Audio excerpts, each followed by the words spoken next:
The first time I saw the glow of the alien city, it was like staring into the heart of a neon star. Its towers spiraled upwards in impossible geometries, twisting and fracturing the air around them. I had come to Zirion on a diplomatic mission, but honestly, I wasn't expecting first contact to be this intimate. I stepped off the shuttle into the city square, my boots clicking against the polished metal floor. Around me, the citizens of Zirion moved in fluid, almost liquid-like motions. Their skin shimmered with iridescent colors, changing according to mood or thought. It was hard to tell, but beautiful nonetheless. I had been briefed on the Zirionians: intelligent, telepathic, and culturally cautious. Any human misstep could be catastrophic. But nothing could prepare me for the moment she heard me. I didn't even know her name at first.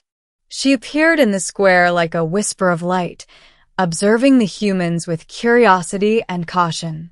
Her form was regal, towering yet graceful, and her eyes, oh, those eyes, were pools of violet fire. I froze mid-step, suddenly aware of every heartbeat, every shallow breath. My mouth opened, and I muttered words I didn't intend for anyone to hear. I've never seen anything so alive. The words weren't private. Somehow, through the shimmer of the city, through the barriers of species and thought, she heard me. Her eyes locked onto mine, and a ripple of recognition passed through the square. Citizens paused mid-motion, their own telepathic senses tingling.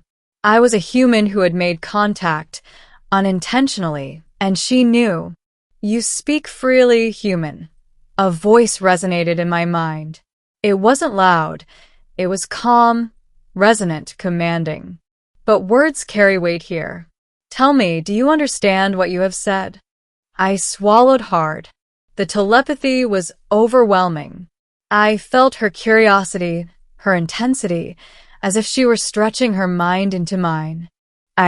I meant no disrespect, I replied, my own thoughts trembling. I am only fascinated. She tilted her head, as if evaluating whether my words were truthful. "Fascination is dangerous," she said, "especially for humans. They do not know the limits of our patience." I felt a wave of tension roll through the city square. Zirionians around us had begun to shift their colors into warning shades, sharp blues and deep crimson pulses. My pulse raced. I realized, with a sudden and dizzying clarity, that I was being summoned, or rather, invited. "You will come to me," the alien voice continued. "Now." I followed instinctively, through spiraling corridors that defied conventional geometry. Stairs twisted in impossible loops, and light bent around walls in ways that made me question perspective itself. Finally, we entered a chamber vast enough to house a city block. At its center stood the alien queen. She radiated authority, yet there was something almost maternal in the way her gaze lingered on me. "You spoke aloud what most fear to even think," she said, her voice threading into my consciousness. "Few humans understand the gravity of their words in this city." I didn't mean to, I stammered, my mind struggling to keep up with hers. I couldn't help myself. "It's beautiful here." The queen's eyes softened just slightly, the violet flames dimming to lilac. "Beauty is not a crime. But honesty has consequences." She gestured with a hand that seemed to shimmer between solid and light. In that moment, a screen-like projection of the city's history appeared around us, images shifting in perfect clarity. I realized she wanted me to see not only the present, but the weight of the past. Wars with other galaxies, treaties broken and mended, countless civilizations rising and falling. And in every scenario, the role of words, spoken or unspoken, shaped the course of events.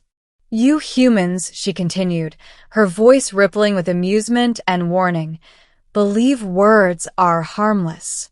But here, thoughts are bridges, and bridges can collapse. I nodded, though I wasn't sure I fully understood. I want to learn, I admitted. I want to understand your people, your city, your history. The Queen tilted her head, and for the first time, I sensed a faint amusement, a warmth beneath her regal exterior. Then you will learn. But learning has a price. Before I could ask what that price might be, the room shifted.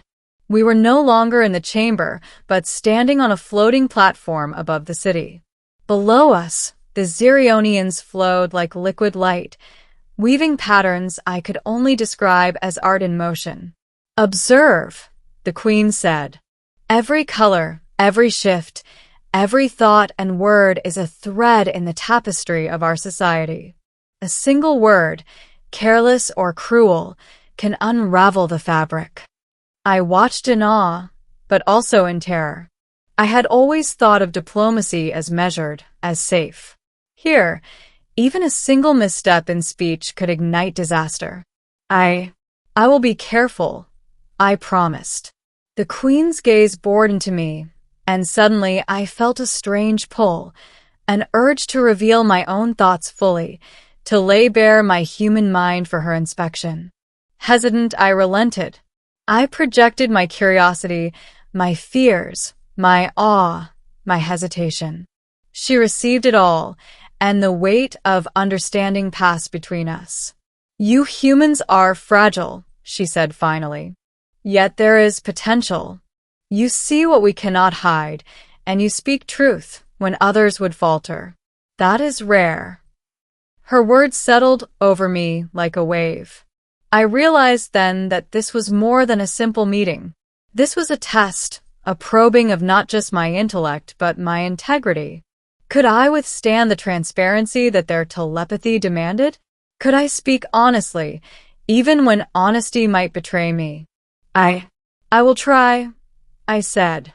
A smile, subtle but unmistakable, curved her features. Good. Then you may remain. For hours, we walked the city together. She explained the intricacies of Zirionian governance, the importance of emotional and mental clarity, the ways in which telepathy had shaped their culture over millennia. I absorbed it all, feeling the edges of my mind stretching, adapting to concepts I had never imagined. And yet, underlying everything, there was always the unspoken tension. One misstep, one careless thought, and I could be expelled, or worse. But as the day passed, I sensed a bond forming between us, a fragile understanding, a bridge being built. Finally, she led me to a balcony overlooking the city. The twin moons of Zirion 4 hung low, casting silver light over the city's glowing spires. You have learned much today, she said softly, almost a whisper directly into my consciousness. But tomorrow you will face a choice. I turned to her, uncertain. A choice. Yes, she replied. The humans will be offered an alliance with us. But the offer will not be yours to accept alone. You will influence your people, your leaders, and your world. Will you speak truthfully, even when it is difficult? Will you risk yourself to safeguard the trust we have built? The weight of her words pressed against me like gravity. I realized that everything, my words, my intentions, my honesty, had consequences far beyond anything I had ever imagined. I will, I said, feeling the enormity of my promise. She inclined her head, a silent acknowledgement of the gravity of our encounter. Then rest now, human. Tomorrow, the world will listen. As I lay in the quarters assigned to me that night, the city of Zirion foreglowing beneath the twin moons, I realized the truth. I had spoken without caution, yet that moment of honesty had opened a door. The alien queen had heard me, judged me, and now she was willing to teach me. And in that teaching, I understood something vital. Words could be as destructive as weapons, yet they could also forge alliances that no fleet, no army could ever achieve. I drifted into a tentative sleep, the Queen's words echoing in my mind, and I knew that when the sun rose over Zirion 4, nothing would ever be the same again. Ending. The next morning, I stood before the Galactic Council of Zirion 4, human ambassadors and leaders arrayed before me. The Queen appeared behind them, her presence both commanding and protective. I felt the weight of the city's gaze, its intelligence flowing like currents through my mind. I took a deep breath, and for the first time, I understood the power of my words.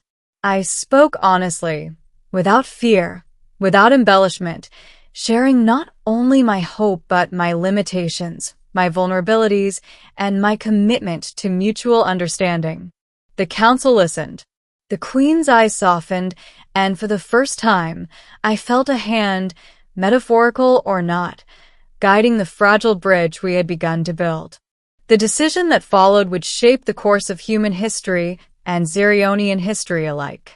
And though the path ahead was uncertain, one truth remained. I had been heard, and that alone had changed everything.